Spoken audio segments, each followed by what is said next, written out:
उन्होंने इस गाने को लिखा। लिखने के बाद 7 साल लगे, उसके बाद ये गाना लोगों के सामने आया। क्योंकि उन्होंने जब ये गाना लिखा उसके बाद एक उपन्यास लिखा, उसका नाम था आनंद मठ। उसमें इस गीत को डाला। वो उपन्यास छपने में 7 साल लगे। 1882 में ये आनंद मठ उपन्यास का हिस्सा बना वंदे मातरम। और उसके बाद जब लोगों ने उस उपन्यास को पढ़ा तो इसका अर्थ पता चला कि वंदे मातरम क्या है। आनंद मठ उपन्यास बंकिम चंद्र चटर्जी ने लिखा था अंग्रेजी सरकार के विरोध में और अंग्रेजी सरकार को सहयोग करने वाले उन राजा महाराजाओं के विरोध में जो किसी भी जाति और संप्रदाय के हों लेकिन अंग्रेज सरकार को सहयोग करते। फिर उसमें उन्होंने बगावत की भूमिका लिखी और ये कहा कि अब बगावत होनी चाहिए, विद्रोह होना चाहिए ताकि इस अंग्रेजी सत्ता को हम पलट सकें। और इस तरह से वंदे मातरम को सार्वजनिक गान बनना चाहिए, ये उन्होंने घोषित किया। उनकी एक बेटी हुआ करती थी बंकिम चंद्र चटर्जी की, जिसका अपने पिताजी से बहुत मतभेद था। मतभेद किस बात पर था? उनकी बेटी कहती थी कि आपने वंदे मातरम लिखा है, इसके शब्द बहुत क्लिष्ट हैं और बोलने और सुनने वाले की ही समझ में नहीं आएंगे, तो गीत को आप ऐसा सरल बनाइए जो बोलने वाले और सुनने वाले को समझ में आए। तो उस समय बंकिम चंद्र चटर्जी ने कहा कि देखो, आज तुम्हें लगता है कि ये क्लिष्ट है, लेकिन मेरी बात याद रखो, थोड़े दिन के बाद ये गान भारत के हर नौजवान के होठों पर होगा, हर क्रांतिवीर की प्रेरणा बनेगा। उसके बाद हम सब जानते हैं कि ये घोषणा करने के लगभग 12 साल के बाद चटर्जी जी का स्वर्गवास हो गया, वो जीवित नहीं रहे। बाद में उनकी बेटी और परिवार के लोगों ने ये जो आनंद मठ पुस्तक थी जिसमें ये गान था, इसका बड़े पैमाने पर प्रचार किया। वो पुस्तक पहले बांग्ला में बनी, फिर बाद में उसका मराठी हुआ, हिंदी हुआ, तमिल, तेलुगु, कन्नड़, बहुत सारी भाषाओं में छपी और उस पुस्तक ने क्रांतिकारियों में जोश भरने का काम किया। उस पुस्तक में क्या था? ये पूरी व्यवस्था का विरोध करें क्योंकि ये विदेशी है, आताताई है, ऐसा वो सब था। उसमें बहुत सारी ऐसी जानकारियां थी जो लोग सुनकर उबलते थे, जानकर उबलते थे। अंग्रेजी सरकार ने बार बार इस पुस्तक पर पाबंदी लगाई, कई बार इसके बहुत सारे अंश काट छांट दिए, कई बार इसको जलाया गया, लेकिन पुस्तक की मूल प्रति किसी न किसी रूप में सुरक्षित रही, तो ये आगे बढ़ती रही। 1905 में अंग्रेजों की सरकार ने बंगाल का बंटवारा कर दिया। एक अंग्रेज अधिकारी था करजन, उसने बंगाल को 2 हिस्सों में बांट दिया, एक पूर्वी बंगाल, एक पश्चिमी बंगाल। पूर्वी बंगाल था मुसलमानों के लिए, पश्चिमी बंगाल था हिंदुओं के लिए। हिंदू और मुसलमान के आधार पर यह भारत का पहला बंटवारा था। तो भारत के कई सारे ऐसे लोग जो जानते थे कि आगे क्या हो सकता है, उन्होंने इस बंटवारे का विरोध किया और बंग भंग के विरोध में एक आंदोलन शुरू हुआ। इस आंदोलन के सबसे प्रमुख नेता थे लाला लाजपत राय, जो उत्तर भारत में थे, बिपिन चंद्र पाल, जो बंगाल और पूर्व भारत का नेतृत्व करते थे, और लोकमान्य बाल गंगाधर तिलक, जो पश्चिम और मध्य भारत के बड़े नेता थे। इन तीनों नेताओं ने अंग्रेजों के बंगाल विभाजन के खिलाफ आंदोलन शुरू किया। और इस आंदोलन का एक हिस्सा था अंग्रेजों भारत छोड़ो, अंग्रेजी सरकार से असहयोग करो, अंग्रेजी कपड़े मत पहनो, अंग्रेजी वस्तुओं का बहिष्कार करो। और दूसरा हिस्सा था पॉजिटिव, कि भारत में स्वदेशी का निर्माण करो, स्वदेशी के पथ पर आगे बढ़ो। लोकमान्य तिलक ने इस आंदोलन को अपने शब्दों में स्वदेशी आंदोलन कहा। अंग्रेजी सरकार इसको बंग भंग विरोधी आंदोलन के नाम से कहती रही। लोकमान्य तिलक कहते थे ये हमारा स्वदेशी आंदोलन है। ये 6 साल चला। इस आंदोलन की ताकत इतनी थी कि अंग्रेजों के खिलाफ जो उन्होंने कहा वो पूरे भारत ने स्वीकार कर लिया। जैसे उन्होंने ऐलान किया कि अंग्रेजी कपड़े खरीदना बंद करो, करोड़ों भारतवासियों ने अंग्रेजी कपड़े पहनना बंद कर दिया। और उसी समय भले हिंदुस्तानी कपड़ा मिले, मोटा मिले, खादी का मिले, वही पहनना है। फिर उन्होंने कहा अंग्रेजी ब्लेड का बहिष्कार करो, तो भारत के लाखों नाइयों ने अंग्रेजी ब्लेड से दाढ़ी बनाना बंद कर दिया। वो उस तरह हिंदुस्तान में वापस लौटा। फिर लोकमान्य तिलक ने कहा अंग्रेजी चीनी खाना बंद करो, क्योंकि शक्कर उस समय इंग्लैंड से बनकर आती थी, भारत में गुड़ बनता था। तो हजारों लाखों हलवाइयों ने गुड़ डालकर मिठाई बनाना शुरू कर दिया। फिर उन्होंने अपील किया कि अंग्रेजी कपड़े से और अंग्रेजी साबुन से अपने घर को मुक्त करो। तो हजारों लाखों धोबियों ने अंग्रेजी साबुन से कपड़े धोना बंद कर दिया। फिर उन्होंने पुरोहितों को कहा कि आप शादी कराओ अगर लड़के लड़कियों की, तो उनके शरीर पर अंग्रेजी वस्त्र ना हो, तभी शादी कराओ। अगर वो अंग्रेजी वस्त्र पहनकर शादी करें तो शादियों का बहिष्कार करो। तो पुरोहित समाज ने सूट पैंट टाई पहनने वाले दूल्हों का बहिष्कार कर दिया। इतने व्यापक स्तर पर यह आंदोलन फैला। 6 साल के अंदर अंग्रेजी सरकार घबरा गई, क्योंकि उनका माल बिकना बंद हो गया। ईस्ट इंडिया कंपनी का धंधा चौपट हो गया। तब ईस्ट इंडिया कंपनी ने अंग्रेज सरकार पर दबाव डाला कि हमारा तो सारा धंधा ही खत्म हो गया है भारत में, अब हमको कुछ भी उपाय नहीं है, आप इन भारतवासियों की मांग को मंजूर करो। तो मांग क्या थी? एक मुख्य मांग थी कि बंगाल का जो बंटवारा किया है हिंदू मुसलमान के आधार पर, ये वापस करो, हमें संप्रदाय के आधार पर बंटवारा नहीं चाहिए। और आप जानते हैं कि अंग्रेजों की सरकार ने झुकना स्वीकार किया और 1911 में डिवीजन ऑफ बंगाल एक्ट कानून वापस लिया गया और बंगाल को फिर से एक किया गया। तब लोकमान्य तिलक को यह समझ में आ गया कि अंग्रेजों को झुकाना है तो इनका बहिष्कार ही सबसे बड़ी उपाय है और ताकत है। ये 6 साल जो आंदोलन चला 1905 से 1911, इस आंदोलन का मूल मंत्र था वंदे मातरम। ये जितने कार्यकर्ता थे, लोकमान्य तिलक, लाला लाजपत राय, विपिन चंद्र पाल के साथ काम करने वाले, उनकी संख्या 1,20,00,000 से ज्यादा थी। वो हर कार्यक्रम में वंदे मातरम का उद्घोष करते थे। कार्यक्रम की शुरुआत में वंदे मातरम गाते थे, कार्यक्रम के अंत में भी वंदे मातरम गाया जाता था। बाद में क्या हुआ कि 1911 में लोकमान्य तिलक और इन सब लोगों के दबाव में और बंगाल में इतना जबरदस्त आंदोलन हो गया, उसके दबाव में अंग्रेजों की सरकार ने भारत की राजधानी को कलकत्ता से दिल्ली शिफ्ट कर दिया। अंग्रेजों को ऐसा लगता था कि अब हम कलकत्ता में सुरक्षित नहीं है, क्योंकि बंगाल इस आंदोलन का केंद्र था। तो उन्होंने अपने को सुरक्षित करने के लिए कलकत्ता से भागकर दिल्ली में शरण ली और 1911 में दिल्ली भारत की राजधानी बन गई। उसके बाद अंग्रेजों ने एक दूसरा काम किया कि भारत के लोगों को शांत करने के लिए, जो अंग्रेजों के खिलाफ विद्रोह से भरे हुए थे, अंग्रेजी राजा को भारत में आमंत्रित किया। जॉर्ज पंचम भारत में आया सन 1911 में। अब जब जॉर्ज पंचम भारत में आया तो इन अंग्रेज अधिकारियों ने जॉर्ज पंचम के स्वागत के लिए एक गीत लिखवाया और उस गीत का नाम है जन गण मन अधिनायक जय भारत भाग्य विधाता। क्योंकि इस गीत के सारे शब्द अंग्रेजी राजा जॉर्ज पंचम की स्तुति का गान है। जन गण मन अधिनायक, अधिनायक माने सुपर हीरो, भारत की जनता है, भारत के जो लोग हैं उनके तुम सुपर हीरो, तुम्हारी जय हो, माने कौन? जॉर्ज पंचम। इस गीत को जिन्होंने लिखा वो थे श्री रविन्द्रनाथ टैगोर। और रविन्द्रनाथ टैगोर की लिखी हुई एक चिट्ठी मेरे पास है, जो कभी समय आने पर मैं टीवी चैनल के माध्यम से पूरे देश को दिखाने वाला हूँ। उस चिट्ठी में उन्होंने अपने बहनोई को लिखा है, जो थे सुरेंद्रनाथ बनर्जी और लंदन में रहते थे, ICS ऑफिसर थे। उनको उन्होंने लिखा है कि ये गीत मेरे ऊपर अंग्रेज अधिकारियों ने दबाव डलवा कर लिखवाया है, वंदे मातरम के पैरेलल। क्योंकि उस समय भारत में हर जगह उद्घोष था वंदे मातरम का, हर क्रांतिवीर गाता था वंदे मातरम। और इस वंदे मातरम को और ज्यादा लोकप्रियता तब मिली जब भारत का सबसे कम उम्र का क्रांतिकारी खुदीराम बोस फांसी के फंदे पर चढ़ा तो वंदे मातरम कहते हुए चढ़ा। उसके बाद तो सभी क्रांतिकारियों ने इसको बना लिया कि फांसी पर जाएंगे तो वंदे मातरम गाएंगे। वो चाहे भगत सिंह हो, चाहे अशफाक उल्लाह हो, चाहे ऊधम सिंह हो, चाहे शशीन्द्रनाथ सान्याल हो, चाहे कोई भी हो, सबने फांसी पे चढ़ने को स्वीकार किया वंदे मातरम के घोष से। अंग्रेजों को इससे बहुत चिढ़ होती थी, तो अंग्रेजों का यह कहना था कि इसके पैरेलल कोई गाना प्रचारित किया जाए। और उस समय 1911 में, आपको मैं ऐतिहासिक जानकारी दे रहा हूं कि रविन्द्रनाथ टैगोर का परिवार अंग्रेजों के बहुत नजदीक था। रविन्द्रनाथ टैगोर के परिवार के ज्यादातर लोगों ने अंग्रेजी ईस्ट इंडिया कंपनी में काम किया। उनके बड़े भाई जो अवनींद्रनाथ टैगोर थे, वो ईस्ट इंडिया कंपनी के बहुत सालों तक कलकत्ता डिवीजन के डायरेक्टर रहे। काफी पैसा उनके परिवार का ईस्ट इंडिया कंपनी में लगा था। तो अंग्रेजों से बहुत सहानुभूति थी रविन्द्रनाथ टैगोर की। ये सहानुभूति खत्म हुई 1919 में, जब जलियांवाला बाग हत्याकांड हुआ और गांधी जी ने रविन्द्रनाथ टैगोर को गाली देते हुए कहा कि अभी भी तुम्हारे आंखों से अंग्रेजियत का पर्दा नहीं उतरता तो कब उतरेगा? तुम अंग्रेजों के इतने चाटुकार कैसे हो गए? तुम इनके इतने समर्थक कैसे हो गए? आप जानते हैं 1911 में ये गान जब लिख दिया तो उन्होंने अपने बहनोई को कहा कि ये गान तो मैंने अंग्रेजों के कहने पर लिखा है, शब्दों का अर्थ अच्छा नहीं है, इसलिए कृपया इसको न गाया जाए तो अच्छा है।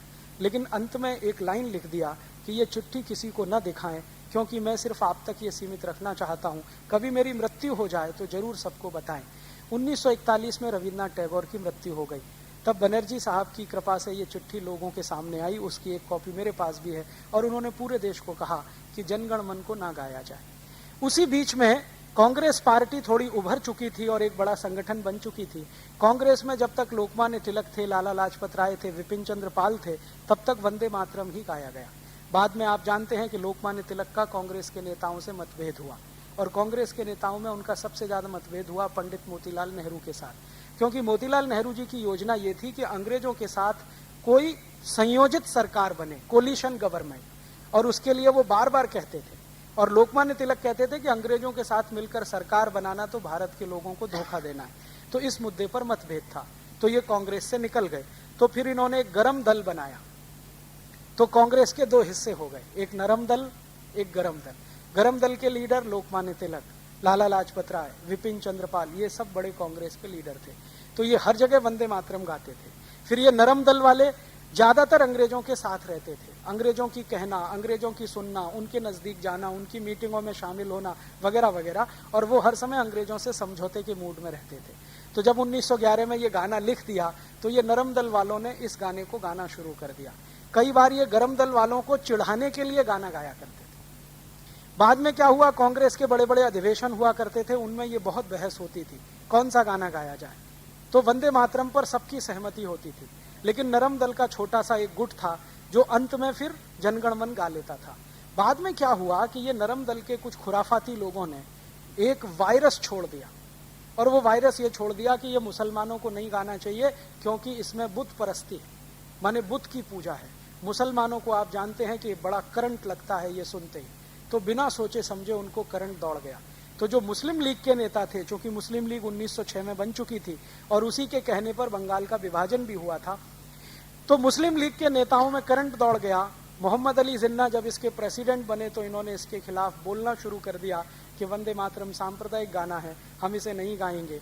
फिर इन्होंने क्या किया कि दुश्मनी निकालने के लिए जहां भी वंदे मातरम गाया जाता था वहीं पर जनगण मन गाते थे, जहां वंदे मातरम होता था वहीं जनगण मन होता था। तो एक तरह से जनगण मन और वंदे मातरम में कंपटीशन शुरू करा दिया। अंत में ये कंपटीशन इतना आगे बढ़ा कि 1941 में जब टैगोर जी मर गए तो भी ये सत्य उद्घाटित होने के बाद भी मुस्लिम लीग ने कहा हम तो यही गाएंगे। अब अंत में क्या हुआ, भारत आजाद हुआ 1947 में इसी झगड़े के साथ कि वंदे मातरम की जनगण मन, वंदे मातरम की जनगण मन। फिर ये कॉन्स्टिट्यूएंट असेंबली की बहस हुई जिसमें 319 लोग थे। इन सभी में एक को छोड़कर सबने माना कि वंदे मातरम ही होना चाहिए राष्ट्रगान। एक ने नहीं माना, वो एक कौन थे, पंडित जवाहरलाल नेहरू। उन्होंने नहीं माना। क्यों नहीं माना, तो वो कहते हैं कि मुसलमानों को इससे दुख होता है, उनके दिल को चोट पहुंचती है, तो हम क्यों गाएं इसको। माने हिंदुओं के दिल को चोट पहुंचे तो उससे कोई फर्क नहीं पड़ता, मुसलमानों के दिल को चोट नहीं पहुंचनी चाहिए। और नेहरू जी कहते थे कि इस समय मुस्लिम लीग की राजनीति चल रही है, भारत का बंटवारा किया है, इसका तोड़ करने के लिए मुसलमानों को साथ रखना जरूरी है, तो उनकी इन बातों को मान लेना ही अच्छा है। तो नेहरू जी बार बार यही तर्क देते थे। अंत में क्या हुआ कि सभी कॉन्स्टिट्यूएंट असेंबली के मेंबर्स ने कहा जी हमको तो ये बैठता नहीं है जनगण मन, तो फैसला कौन करे। तो गांधी जी के पास पहुंचे, तब तक गांधी जी जीवित थे। तो गांधी जी ने कहा कि जनगण मन के पक्ष में तो मैं भी नहीं हूं और तुम वंदे मातरम के पक्ष में नहीं हो, तो कोई तीसरा गाना निकालो। तो उन्होंने कहा आप ही निकाल के दे दो। तो गांधी जी ने एक गाना निकाल के दिया जो हमारा बाद में झंडा गान था, उसके पहले वो झंडा गान नहीं था। विजयी विश्व तिरंगा प्यारा, झंडा ऊंचा रहे हमारा, इसकी शान न जाने पाए, चाहे आन भले ही जाए। ये जो गाना था गांधी जी ने कहा इसको बना लो, तो नेहरू जी उस पर भी तैयार नहीं। अब नेहरू जी का तर्क क्या था, नेहरू जी का तर्क था कि ये गाना ऑर्केस्ट्रा पे नहीं बज सकता और जनगण मन ऑर्केस्ट्रा पे बज सकता है। और जनगण मन आप जानते हैं अंग्रेजों का लिखवाया हुआ गीत था जॉर्ज पंचम के स्वागत के लिए। इसके एक एक शब्द को ध्यान दें, जनगण मन अधिनायक जय है, तुम्हारी जय हो, भारत भाग्य विधाता, तुम भारत के भाग्य विधाता हो, पंजाब सिंध गुजरात मराठा द्राविड़ उत्कल बंग, विंध्य हिमाचल यमुना गंगा उच्छल जलद तरंग, तब शुभ नामे जागे, हम तुम्हारे नाम की शुभकामनाओं के लिए तब शुभ आशीष मांगे, आशीष मांगते हैं, तुम्हारी जय हो जय हो जय हो। जॉर्ज पंचम ने जब ये सुना तो उसको अर्थ तो समझ में नहीं आया, फिर उसने इंग्लिश ट्रांसलेशन कराया तो जॉर्ज पंचम का स्टेटमेंट था कि इतनी खुशामद तो मेरी इंग्लैंड में भी कोई नहीं करता। बहुत खुश हुआ जॉर्ज पंचम। कौन है रविन्द्रनाथ टैगोर, बुलाओ मेरे पास लेके आओ। तो रविन्द्रनाथ टैगोर को परिचय कराया गया। अंत में जॉर्ज पंचम जब विदा हुआ तो उस समय की वो नोबेल प्राइज कमेटी का चेयरमैन भी था, तो उसने रविन्द्रनाथ टैगोर का नाम नोबेल प्राइज के लिए रिकमेंड कर दिया, क्योंकि वो उनके गीत से प्रभावित था। अब रविन्द्रनाथ टैगोर के लिए संकट खड़ा हो गया कि जिस गाने को वो खुद अच्छा नहीं मानते, दबाव में लिखा हुआ है, उसी पर नोबेल प्राइज मिल रहा है। तो उन्होंने अंग्रेजों से कहा कि कम से कम एक कृपा करो मेरे ऊपर कि पूरे देश में ये प्रचारित करो कि मेरी गीतांजलि पर ये मिल रहा है नोबेल पुरस्कार। तो हम सब जानते हैं कि गीतांजलि पर नोबेल प्राइज मिला है। गीतांजलि में कोई दम नहीं है कि उसको नोबेल प्राइज दिया जा सके। मैंने गीतांजलि कई बार पढ़ी है, ऐसा कुछ दम नहीं है। उससे ज्यादा अच्छी कविताएं इस देश में बहुत सारे कवियों की लिखी गई हैं, लेकिन छुपा दिया उन्होंने इसको और पूरे देश में प्रचारित कर दिया कि ये गीतांजलि पर मिल गया। वास्तव में हुआ ये था कि जॉर्ज पंचम का इतना चाटुकारिता भरा गान जो गा दिया, उस पर वो खुश होकर नोबेल प्राइज दे गया। गांधी जी को जब ये सच्चाई पता चली तो 1919 में जब जलियांवाला बाग हत्याकांड हुआ तो गांधी जी ने बहुत कड़क पत्र लिखा रविन्द्रनाथ टैगोर को, और वो पत्र आप पढ़ेंगे तो रो देंगे। इतनी गालियां सभ्य शब्दों में वो दे सकते थे, वो उन्होंने दिया। फिर खुद गांधी जी मिलने गए कि तुम अभी तक अंग्रेजों की स्वामी भक्ति में डूबे हुए हो, अभी भी उनका सहयोग कर रहे हो, ये हमारे भारत के लोगों को मार रहे हैं, काट रहे हैं, कब इनका साथ छोड़ोगे। तब रविन्द्रनाथ टैगोर ने अपनी उपाधियां वापस की और अंग्रेजी सरकार के खिलाफ उन्होंने लिखना शुरू किया। 1919 के पहले रविन्द्रनाथ टैगोर के लिखे गए लेख सब अंग्रेजी सरकार के समर्थन में हैं। फिर 1919 के बाद उन्होंने जो लेख लिखे हैं वो थोड़े थोड़े उनके विरोध में गए।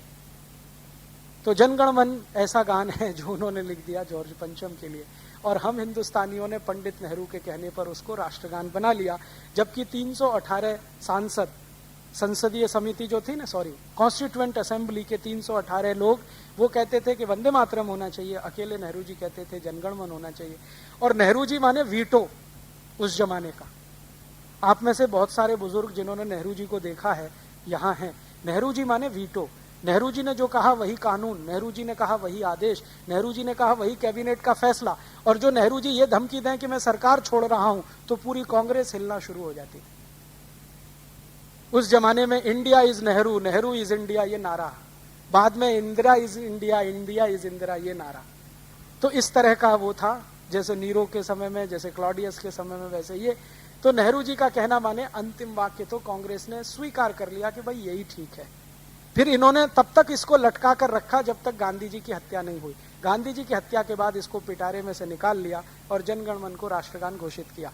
अब विद्रोह की स्थिति ना आए पूरे देश में तो वंदे मातरम को राष्ट्रगीत का दर्जा दे दिया कि भाई ये भी चले और ये भी चले, वो जो क्या कहना, दोनों को संतोष रहे। तो ये है इतिहास। और आज हिंदुस्तान की सरकार ने एक सर्वे किया है पूरे हिंदुस्तान का, और वो रिपोर्ट अभी आई है थोड़े दिन पहले, अर्जुन सिंह की मिनिस्ट्री में है। वो रिपोर्ट में ये पूछा गया था भारत के लोगों से कि आपको कौन सा गाना ज्यादा पसंद है, जनगण मन या वंदे मातरम। 98.8% लोगों ने कहा है वंदे मातरम। फिर अभी थोड़े दिन पहले बीबीसी ने एक सर्वे किया है, ब्रिटिश ब्रॉडकास्टिंग कॉरपोरेशन। उन्होंने एक स्पेशल फीचर बनाया है वंदे मातरम पर, जो आजकल दिखाया जा रहा है लंदन में। तो बीबीसी ने एक सर्वे किया है कि जहां जहां भारतवासी रहते हैं दुनिया में उनसे पूछा जाए, तो उन सर्वे में से 99% लोगों ने कहा है वंदे मातरम। और बीबीसी के सर्वे से एक नई जानकारी मिली है कि दुनिया में सबसे लोकप्रिय गानों में वंदे मातरम दूसरे नंबर पर है।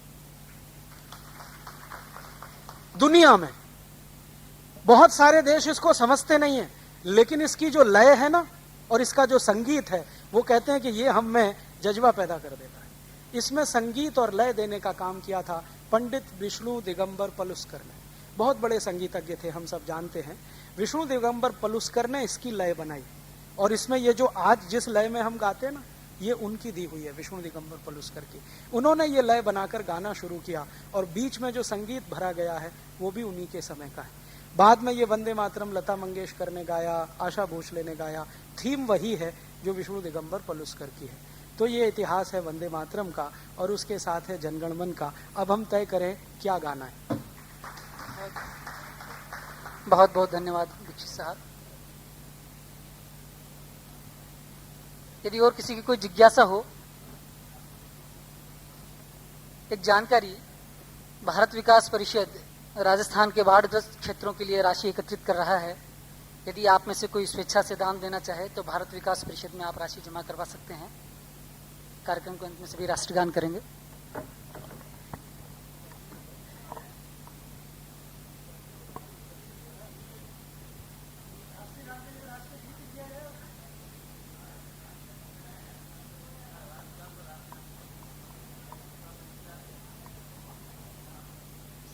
सबके अपने अपने विचार हैं, अगर फिर भी चूंकि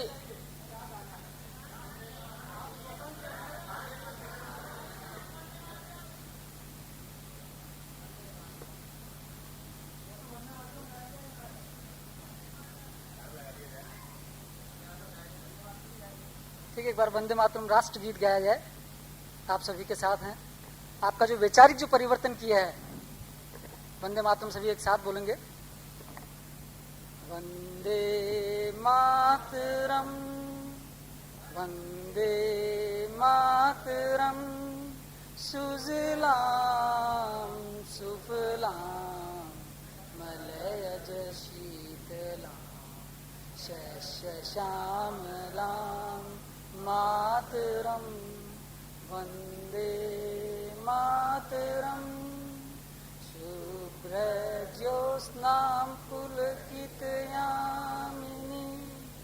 पुल्लकुसुमित द्रुमदलशोभिनी सुहासिनी सुमधुरभाषिनी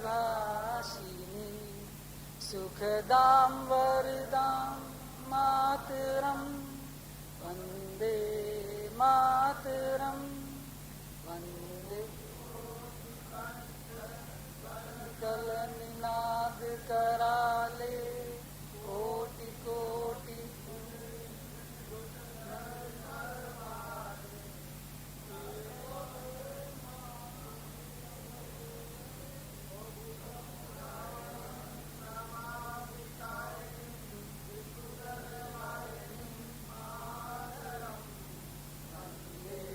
मातरं,